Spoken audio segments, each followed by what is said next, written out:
చికెన్లో అయితే వాటర్ అంతా బాయిల్ అయిపోయిన తర్వాత నేనైతే ప్యాన్లోకి బ్రౌన్ నట్స్ ఆయిల్ తీసుకుంటున్నా. ఈ చికెన్ అంతా మనకి ఏదైతే వాటర్ లేకుండా అయిపోయిందో అది ఇక్కడ ఆయిల్లో అయితే ఫ్రై చేసుకోండి. ఈ ఆయిల్ పొంగుతుంది అనమాట, కొంచెం జాగ్రత్తగా ఇది ఫ్రై చేసుకుంటే సరిపోతుంది.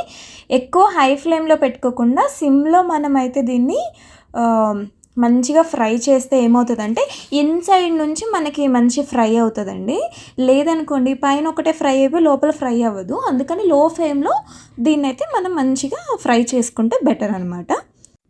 ఇలా ఫ్రై అయిపోయినవన్నీ మనం నేను 2 kgs తీసుకున్నాను కాబట్టి నాకు కొంచెం టైం పట్టింది ఫ్రై చేయడానికి. తక్కువ క్వాంటిటీ అయితే తక్కువ టైం పడుతుంది. మొత్తం నీట్గా ఫ్రై చేసేసుకొని మరీ మనకి గోల్డెన్ బ్రౌన్ కలర్ రాకపోయినా నార్మల్ ఇలా వచ్చేస్తే సరిపోతుంది. ఎక్కువ గోల్డెన్ బ్రౌన్ వరకు ఫ్రై చేసుకుంటే ఏంటి అంటే కొంచెం ముక్కలు గట్టి పడతాయి. దీంట్లో బోన్ పీసెస్ వేస్తే ఇలా బోన్స్ అయితే సపరేట్ అయిపోతాయి, కానీ బోన్స్ చాలా టేస్టీగా ఉంటాయి ఫ్రై అయిపోయినవి పచ్చళ్ళు. అది అంతా తీసేసుకొని పక్కకి అదే ఆయిల్లోకి అల్లం పేస్ట్ అయితే యాడ్ చేసుకోండి మీ క్వాంటిటీకి తగ్గట్టు. నేను తీసుకున్న క్వాంటిటీకి 2.5 స్పూన్స్ అయితే సరిపోయింది. ఇది కొంచెం ఫ్రై అయిన తర్వాత మంచిగా దీంట్లో పచ్చివాసన అంతా పోవాలండి. పచ్చడిలో టేస్ట్ ఇక్కడే అనమాట మనకి.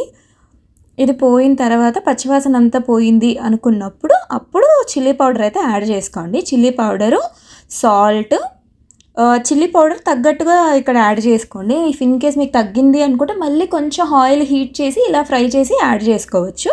ఉప్పు కూడా నేను ఇక్కడే వేస్తున్నా. మసాలా పౌడర్ కూడా మనం ఏదైతే గ్రైండ్ చేసుకున్నామో ఆ మసాలా పౌడర్ కూడా ఇక్కడే నేనైతే యాడ్ చేసుకుంటున్నా.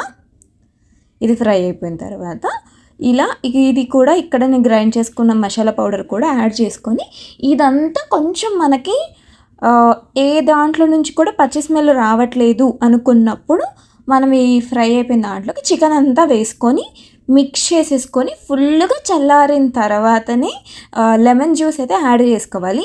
నేనైతే ఒక 5 లెమన్స్ తీసుకున్నా, పులుసు ఎక్కువగా ఉన్నవి. పులుసు తక్కువగా ఉన్నవి అయితే మీరు కొంచెం ఎక్కువ వేసుకోవాల్సి వస్తుంది. నేనైతే చూడండి ఇక్కడ చికెన్ అంతా వేసేసుకొని మంచిగా మిక్స్ చేసేసాను. మిక్స్ చేసి అప్పుడు స్టవ్ ఆపాను. అంతవరకు నేను స్టవ్ అయితే ఆపలేదు, ఎందుకంటే ఇలా మిక్స్ అయిందే కదా మనకు టేస్టీగా ఉంటుంది.